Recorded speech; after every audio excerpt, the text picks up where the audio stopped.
자, 우리 하나님께 신앙을 고백합니다. 저는 그리스도시요 살아계신 하나님의 아들이십니다. 아멘.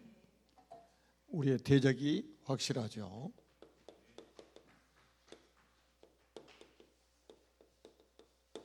사단의 전략을 알아야 우리가 승리할 수가 있습니다. 군대에서 이렇게 표현하죠.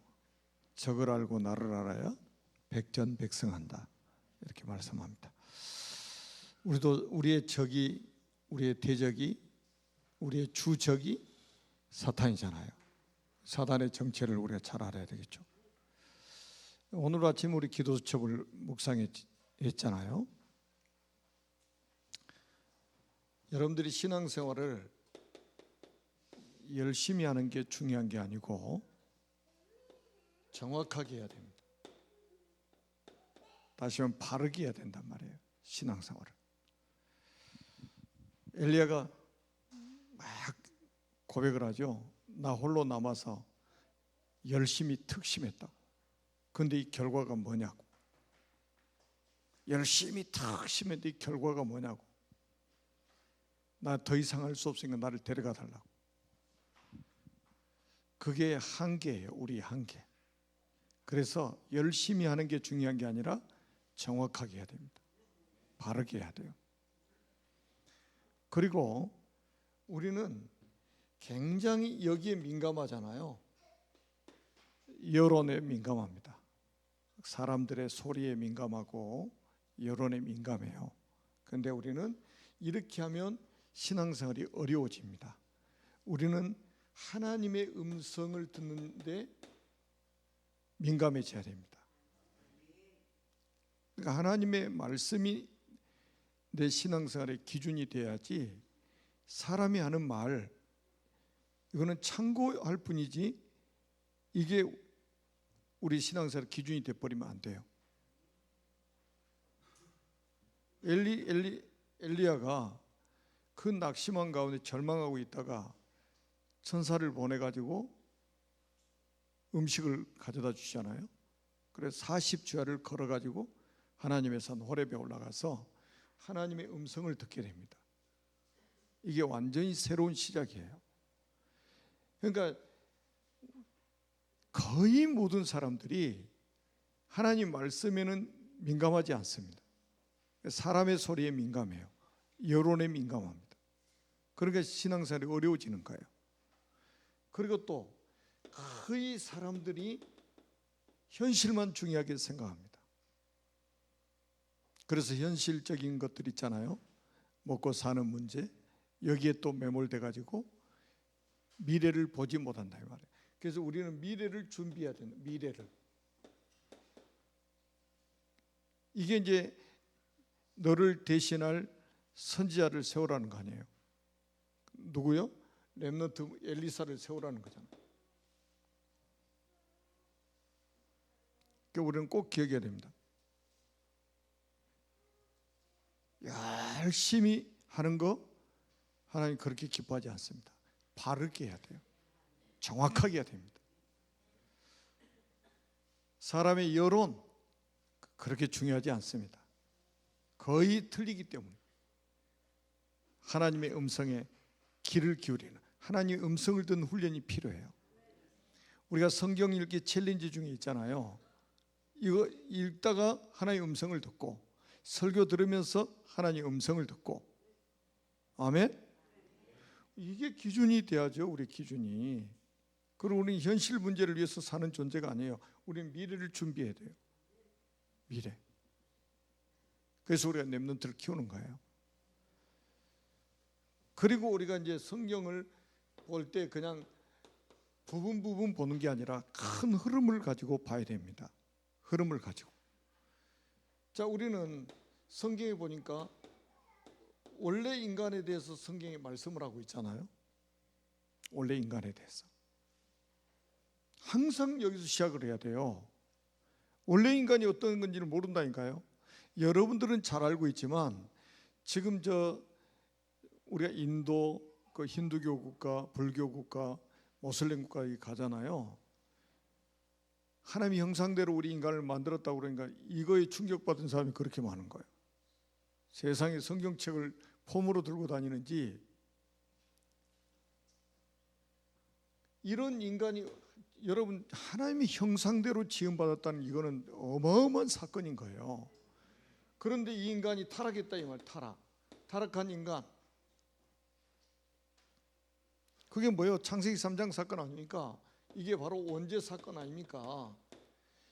이 원죄에 대해서 아는 사람이 또 그렇게 많지 않아요. 아주 소수의 사람들이 이걸 알고 있습니다. 여러분과 같은 소수의 사람들이. 거의 모든 종교는 100% 자범죄 이야기입니다. 이것 때문에 지옥 가는데, 이것 때문에 멸망받는데, 이것 때문에 죽음이 시작되는데 이거를 알려주는 사람이 없단 말이에요. 성경에서만 말하고 있단 말이에요. 여러분, 이 사단, 그리고 죄, 그리고 지옥, 이 세 가지 문제는 동시에 일어나는 사건입니다. 얼마나 무서운 사건입니까? 전적 타락. 그래서 칼빈이 이렇게 본 거예요. 전적 타락, 전적 부패라고 그랬어요. 바울도 그랬잖아요. 모든 사람이 죄를 범했다. 의인은 없나니 하나도 없다. 죄의 삭은 사망이다. 로마서에서 밝혔잖아요.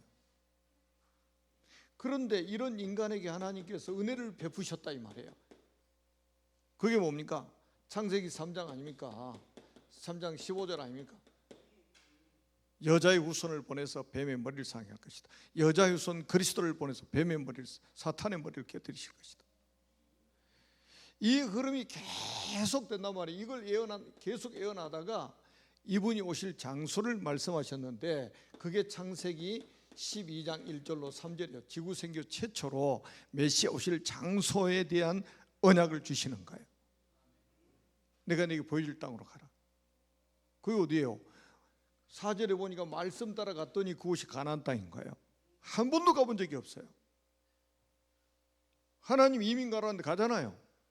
그게 제자요. 갑자기 내가 이상한 수집사님 불러가지고 저 인도 선교사로 가라고 딱 그러면 아멘 하고, 나 말 못하는데요. 여러분 오직이 답답하면 하나님 우리 같은 사람 보내겠어요? 말 잘하는 사람 안 가. 언어 잘 통하는 사람 안 간다니까. 그 인도 선교사님 그 부부가 목사님이에요. 부부가. 근데 그 남자 선교사님은 영어를 잘 못해. 여자 선교사님이 영어를 통역을 완전히 현장에서 이게 하는 분이기 때문에 완전히 막 불이 토하듯이 해요. 막 불이 토하듯이. 현장에 있는 사람 없는 사람 완전히 다릅니다. 처음부터 그래 잘했냐고 그러니까 잘 못했대요. 옛날에 통가에 갔더니 통가의 선교사님 사모님도 이게 프리토킹이 안 됐었대요. 더듬더듬 현장에 다니면서 복음 전했는데 어느 날 하나님이 그냥 터지게 만드는데, 옛날 우리 교회도 다녀가셨잖아요. 완전히 뭐 영어를 얼마나 잘하는지 몰라요. 그냥 말을 번역해서 말하는 정도가 아니라 막 성령의 역사가 일어나가지고 그대로 그냥 전달합니다. 막 불을 토하듯이 막 전달해요. 누가 하시는 겁니까? 하나님이 하시는 거예요. 그 우리는 여러 가지 막 핑계를 댄단 말이에요. 난 돈이 없어서, 나는 준비가 안 됐다. 우리 준비되면 천국 갑니다. 준비돼서 뭐 합니까? 다 갖춰져야 뭐 합니까? 여러분 진짜 우리 청년들이 앞으로 이제 좀 선교 현장 놓고 기도하세요. 내가 정말로 시간 되면 선교 현장 갈 생각해야 돼요. 선교 현장. 지금 오늘 대만에 지금 선교사님이 그 카톡으로 막 영상 몇 개 보낸 걸 하나 올려놨잖아요. 제가 대만에 제일 높은 빌딩 움직이는 거 보셨죠? 이렇게 춤추는 거 보셨죠? 거기 안에 있는 사람도 어떻게 됐을 것 같아요? 세상이 요로잖아요. 요래. 제가 일본에 그 후쿠시마 그 터졌을 때 그 다음 주에 제가 갔잖아요. 오는 날 공항에 딱 앉아 있는데 진짜 거짓말 한다 안 하고 공항이 이래요. 이래. TV 동시에 사람들이 비명을 지르는 거야. 나는 컴퓨터로 막 작업하고 있는데. 그래 딱 TV 보니까 6.8도. 여진이 그렇게 터진 거예요. 정신없습니다. 여러분 진짜 지진 체험 안 해봤죠? 우리 멕시코 갔을 때 저녁 밥 먹고 있는데 지진이 터져가지고 막 변압기 막 팡팡 터지고 막 갑자기 사람들 막 도망 나갔더라고. 막 흘려가지고 그 우리도 뒤따라서 막 나갔지. 밥 먹다가 말고. 앞으로 사람들 미쳐버립니다. 아주. 진짜 미쳐버립니다. 앞으로 난리와 난리 소문이 막 끊임없이 일어날 겁니다. 사람들이 불안해서 살 수가 없는 세상이 와요. 가면 갈수록. 때가 가까우면 가까울수록 그런 일들이 일어날 것을 마태복음 24장 1절로 23절에 말씀했잖아요. 그런데 그거는 징조에 불과하고 이 천국 복음이 모든 민족에 증언되고 나면 그제야 끝이 올 것이다. 그래서 우리는 복음 전해야 되면 시급해요 지금.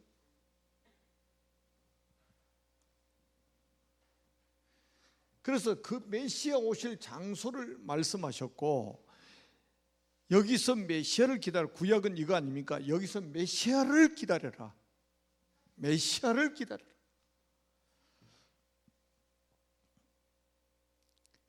그러다가 창세기 15장에 보니까 하나님이 아브라함에게 네 후손들이 이방에 객이 돼가지고 400년 만에 4대 만에 다시 돌아오고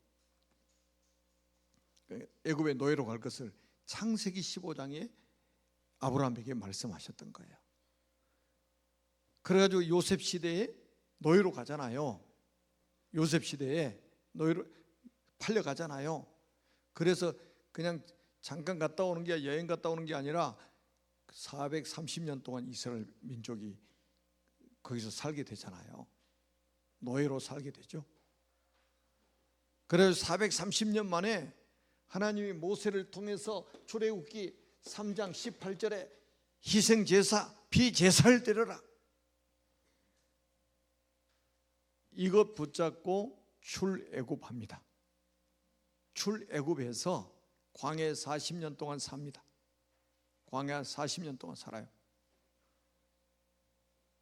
그럼 몇 년입니까? 430년에다가 40년 사니까 몇 년이에요?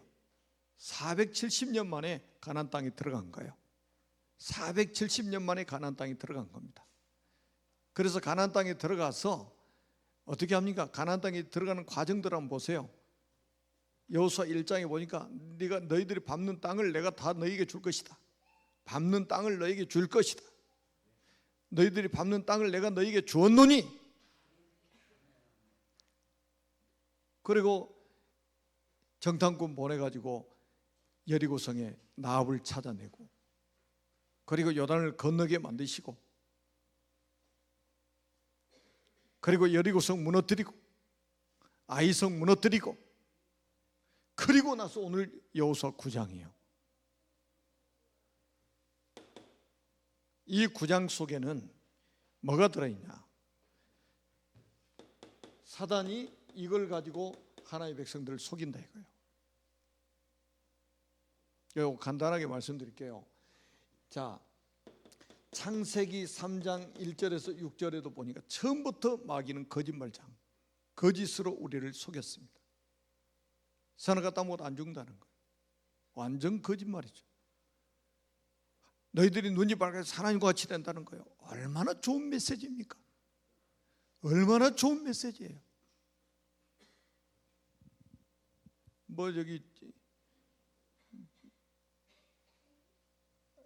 하나님의 교회 여기 방축동이 생긴 거 크게 어떤 건물을 짓는 거 보니까 밖에 쓰지도 않고 큰 건물 짓는 거 교회 건물 같기도 하고 막 그러더라고. 근데 엄청나게 크게 지어놨잖아요. 그래서 그 뉴스 보니까 막 완전히 막 가난한 사람도 막 쌀 같은 거 막 나눠주고 막 선신 공약 쓰는 거예요. 좋은 것 가지고 사람 무너뜨리는 거예요. 그래서 나중에 보세요. 요한복음 8장 44절에 예수님이 마귀에 대해서 진단하셨잖아요. 거짓말장이요 거짓의 아비다. 거짓말장이요 거짓의 아비다. 거짓말장이 거짓의 아비. 진리가 그 속에 없으므로 진리를 말하지 못한다 이 말이에요. 거짓으로 말한다 이 말이에요.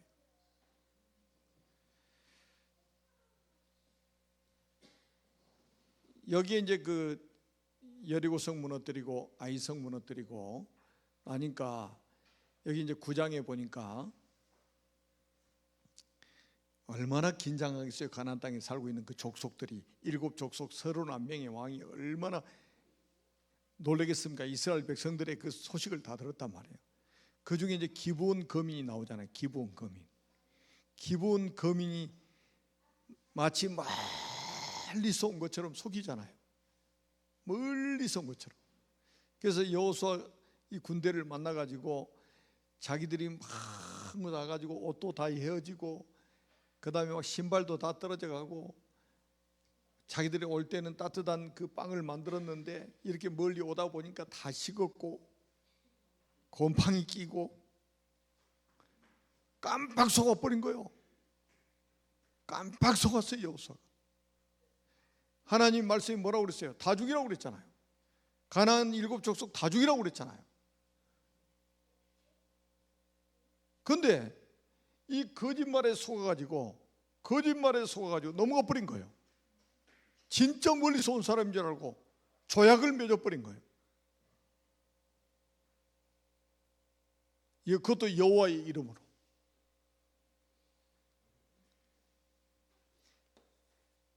저는 이 말씀을 묵상하다가 이 기브온 거민들도 애굽에서부터 하나님 이스라엘 백성들을 이끌어 오신 것을 소식을 다 들었어요.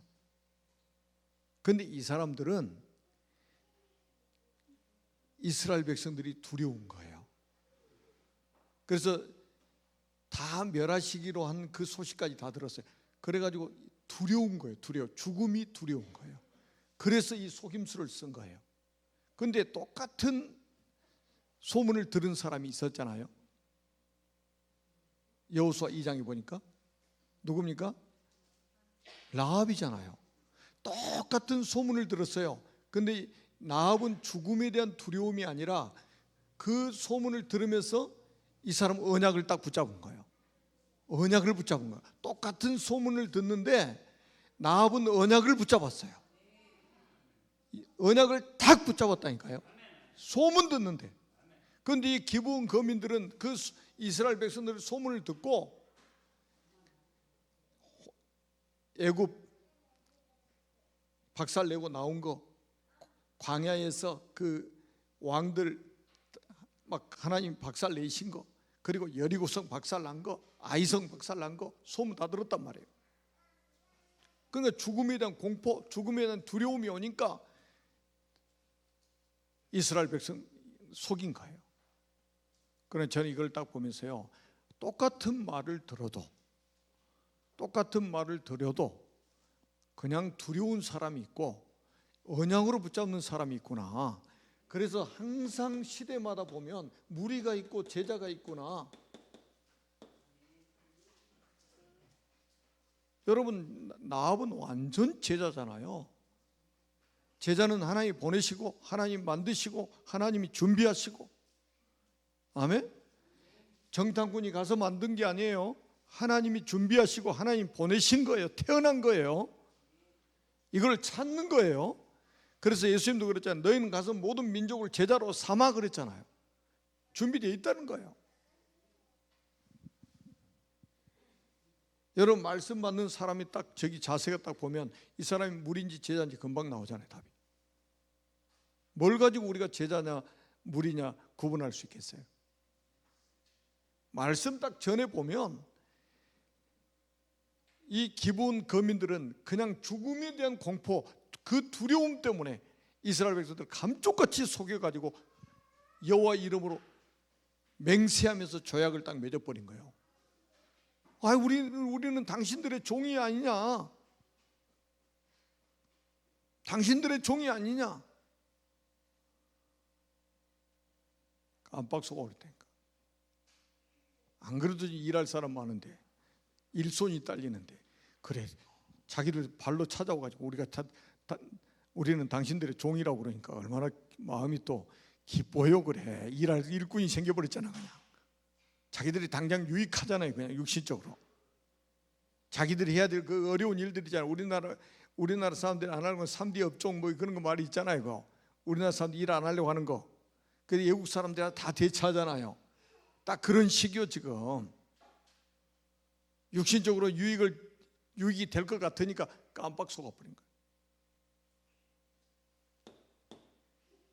두 번째는 뭐냐면, 그래서 뭡니까? 타협하게 만드는 거예요. 여러분, 우리가 세상과 타협하는 그런 사람이 되어서는 안 됩니다. 세상과 타협하면 안 돼요. 우리가 대표적으로 한번 보세요.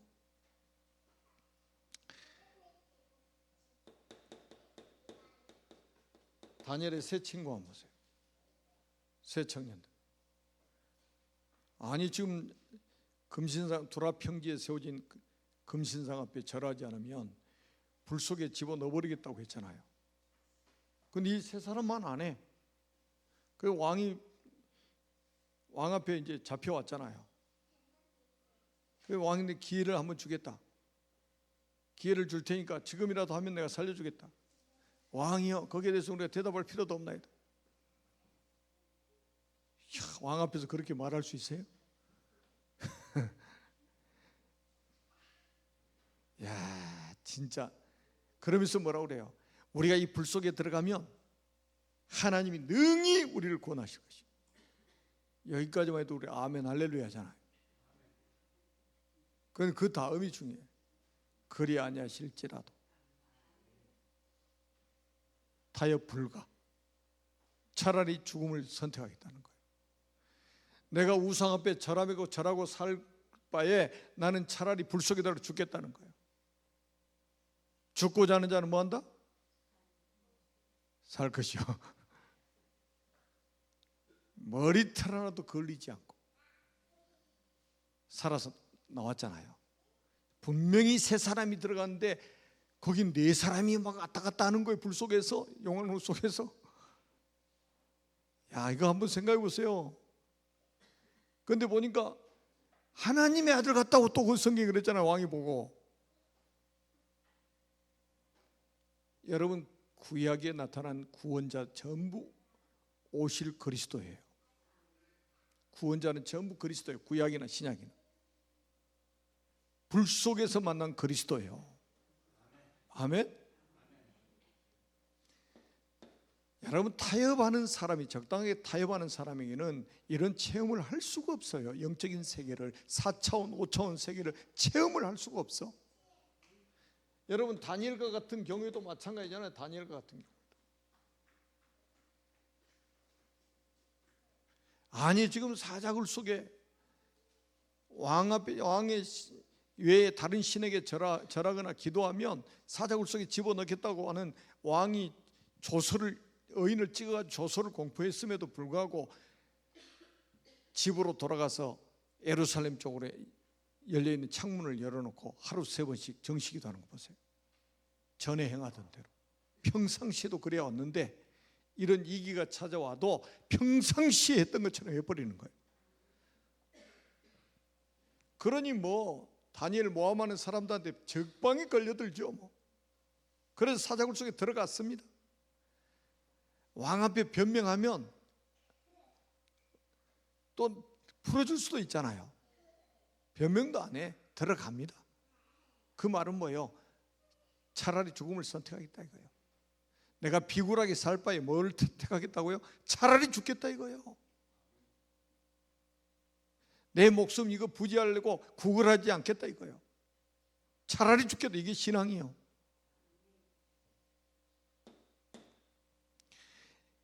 여러분, 사도행전 4장 12절에 이 말씀이 언제 나왔습니까?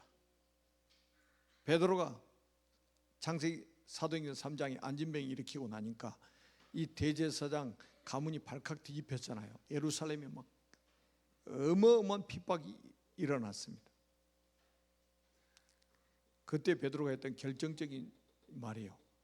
다른 이로서는 구원을 받을 수 없다. 천하 사람 중에 구원받을 다른 이름을 우리에게 주신 일이 없다. 왜 이 말이 나왔냐? 예수 이름으로 말하지도 말고 가르치지도 말라는 거예요. 누가 이 사람을 낫겠느냐?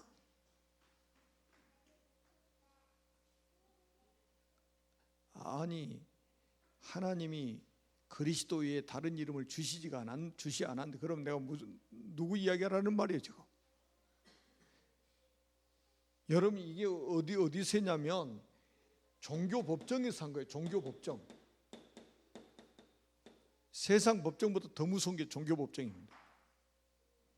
여러분, 모슬렘이나 힌두교나 전부 종교 법정이 있어요. 여기서 사형하면 딱 사형이에요. 힌두교도 있잖아요. 저 대통령보다 더 높은 신분이 누구냐면 브라만이라고 제사장들이에요. 힌두교 제사장들. 최고 높은 직위가 브라만들이에요. 그 다음이 그 대통령 정치인들이잖아요. 그 계급이요. 제사장이 제일 높아요. 지금 모슬렘도 그러잖아요. 모슬렘 대통령보다 더 위에 있는 사람이 있어요. 그게 그 모슬렘의 제사장들이란 말이에요. 그 종교 법정에서 결정되면 죽어야 돼요. 베드로가 그 겁쟁이 베드로가 계집아이 앞에서 예수님 부인하고 저자고 맹세했던 그 베드로가 성령 충만 딱 받고 나니까 뭐 하겠다는 것이고 죽겠다는 거잖아요. 여러분, 예수 이름 때문에 죽겠다고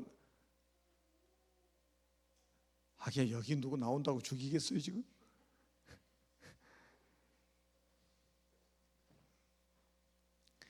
파키스탄 언제 기회 되면 한번 가보세요. 밖에 마음대로 할보도 못해요.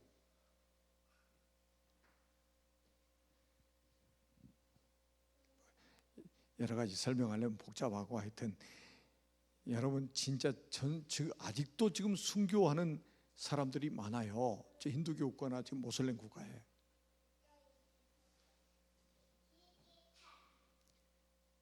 절대 타협 불가.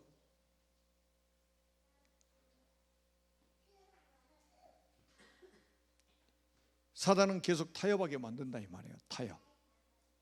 세상과 타협하게 만들고. 사람들 있잖아요. 어떤 이 타협하는데 항상 뭐냐? 손해냐? 이익이냐? 손이익. 이거 가지고 이거 다 결정합니다. 정치인들도 한번 보세요. 이에 붙었다, 저리 붙었다, 간에 붙었다, 쓸개 붙었다.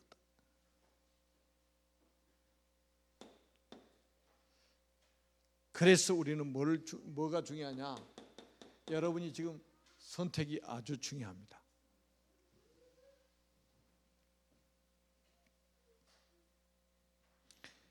여러분이 어떤 일을 선택할 때에 뭐를 중심으로 선택했느냐? 가나안 땅에 왜 들어갔습니까? 왜 들어갔어요? 그래서 여러분들이 언약 중심으로 선택을 해야 됩니다. 모든 것을 선택할 때. 요 가나안 땅에 왜 들어갔어요 지금? 소풍 갔습니까? 관광 갔습니까? 그리스도 오실 그 언약 붙잡고 들어갔잖아요 지금. 언약 중심으로 선택을 해야 된다니까요.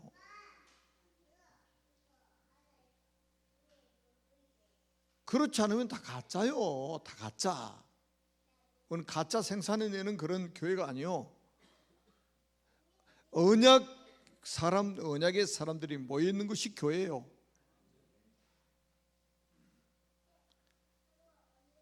그 다음에는 뭡니까? 항상 우리는 뭡니까? 말씀 중심으로 선택을 해야 된단 말이에요. 말씀 중심. 내 기분 중심, 감정 중심, 여론 중심, 그게 다 인본주의 아닙니까? 하나님 말씀, 하나님의 백성은 하나님 말씀 중심이 되어야 됩니다. 그래서 나는 청년들이 진짜 막 밤을 새워서 막 말씀 붙잡고 막 기도하고 포럼하고 막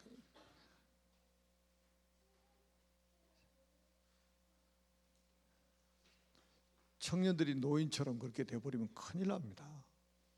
미래가 없어요. 제가 선교 포럼할 때 이야기했잖아요. 한 번 딱 강구하니까 인도의 21개 주에서 210명의 청년들이 신학을 하겠다고 원서 다 내가지고 그거를 식당, 호텔 식당에 저녁 식사하는데 한 보따리 싸들고 왔더라니까. 한 보따리 싸고 사진 붙여가지고 원서 들고 청년들이, 그것도 20살에서 뭐 25살 그 사이 거의 대부분이요.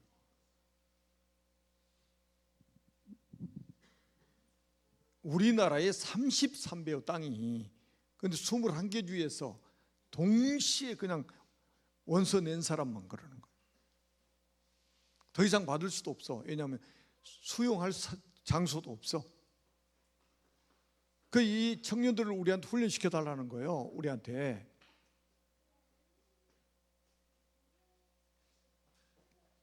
그리고 지금 인도 우리하고 연결된 선교사님이 신학교를 지금 23개예요. 23개. 인도 전역에서. 이 십자가 메시지 이게 있잖아요. 계도처럼 가지고 다니면서 그 제자들이, 신학생들이 다 전국에 다니면서 지금 10만 명 이상 영접시켰다니까요. 우리 영어를 인도어로 통역한 그 26살 먹은 청년이 통역을 얼마나 잘하는지, 이 청년이 성령이 이 역사를 해가지고요 3년 동안 인도 전역을 순회하면서 26살짜리가 아주 뒤집어 놓은 거예요. 막 구석구석 아주. 하나님의 손에 붙잡힌 거죠, 한마디로. 청년들이 이 정도 우리가 진짜 이제 막 꿈틀거려야 되잖아요, 지금. 인생의 황금기를 주님 앞에 드릴 수 있는 사람이 돼야 될 거 아니에요. 돈을 많이 벌어서 헌금을 하든지 아니면 가서 하든지, 그리고는 항상 우리는 뭡니까? 복음 중심.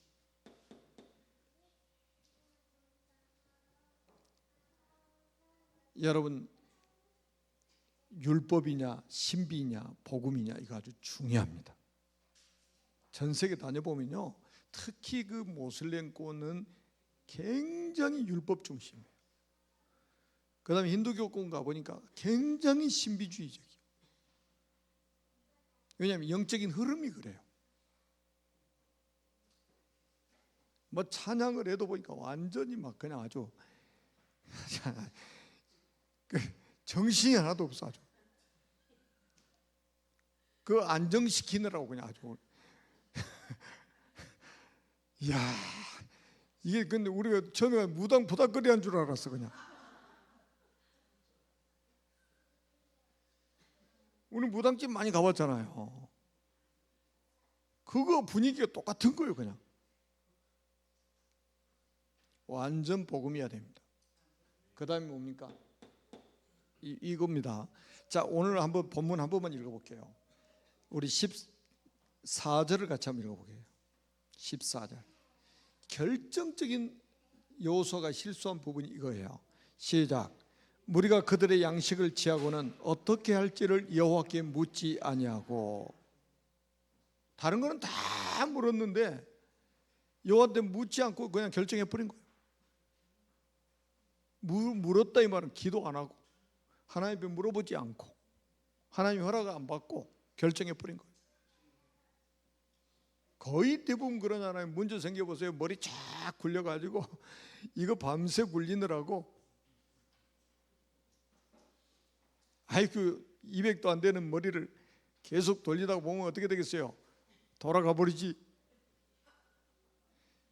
우리 옛날에 있잖아요.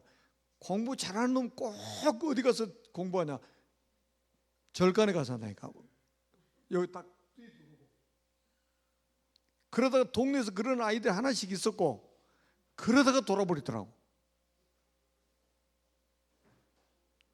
하나님의 은혜로, 하나님 주신 힘으로, 하나님 주신 지혜로 공부를 해야 되는데, 이거를 돌리려고 하니까 이게 억지로 돌리다 보니 돌아가가지고. 참. 그래서 우리가 간단한 말 같지만 굉장히 중요합니다. 그래서 우리가 이제 어떻게 우리가 결론이 나야 되겠습니까? 여러분, 마태복음 16장 13절에서 20절, 예수가 누구라고요? 그리스도입니다. 여기서 끝나면 안 돼요. 예수가 그리스도라는 것은 너무 중요한 사실이잖아요. 그런데 마태복음 17장 1절로 8절에 보니까 뭡니까? 오직 예수, 오직 그리스도. 여러분, 율법도 좋고 신비도 좋고 복음도 좋습니까? 안 그러면 오직 예수입니까? 오직 복음입니까? 오직 그리스도입니까? 오직 믿음입니까? 오직 성령입니까?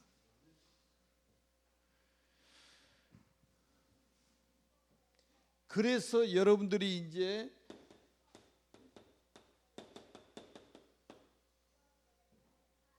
부활하신 그리스도를 여러분의 삶 속에 체험을 해야 돼요. 이게 아주 중요합니다. 왜? 부활하신 주님은 24시간 365일 영원히 살아계시잖아요. 부활하신 주님을 체험해야 돼요. 왜 예수님의 제자들이 낙심한 줄 아세요? 예수님 십자가에 죽은 것 보고 낙심해 버렸잖아요. 아니, 믿고 따랐는데, 한 자리 좀 할 줄 알고 따랐는데 예수님 죽어버리신단 말이에요. 아니, 저렇게 무능할 줄을 어떻게 알았어? 그래서 낙심하고 절망해서 엠마오로 가버리고, 또 다 제자들 모였는데 도마는 또 어디 친척집 갔다 왔는지 화장실 갔다 왔는지 거기 없다가 또 제자들한테 부활하신 주님 만났다고 그러니까 나 도무지 못 믿겠다. 내가 눈으로 보고 손으로 만져보지 않고 나는 못 믿어. 예수님 부활하신 주님이 딱 나타나가지고 딱 보여주시잖아요. 그래서 확신이 딱 생겼죠. 믿음이 회복됐죠. 바울은 딱 부활하신 주님을 한 번 딱 체험하고 나서, 바울은 한 번 체험하고 나서 빌립보서 3장 7절 8절에 보니까 그리스도 외에 모든 것이 배설물로 여겨져 버린 거예요. 이 정도로 딱 결론이 나버리게 된단 말이에요.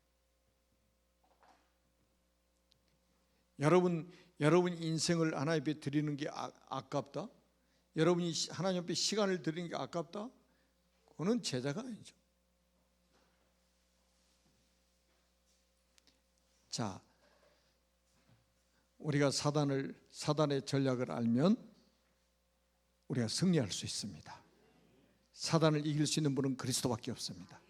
우리는 오직 그리스도, 여기에 완전 결론 나야 돼요. 살아계신 하나님 아버지 은혜를 감사합니다. 주님 홀로 영광을 받으시고 우리 모두에게 사단과 영적 전쟁할 수 있는 그리스도로 결론나게 하시고 하나님의 성령으로 충만하게 하시고, 그래서 영적 싸움에 승리할 수 있는 하나님의 사람들이 되게 하옵소서. 그리스도이신 예수님의 이름으로 간절히 축복하며 기도드립니다. 아멘.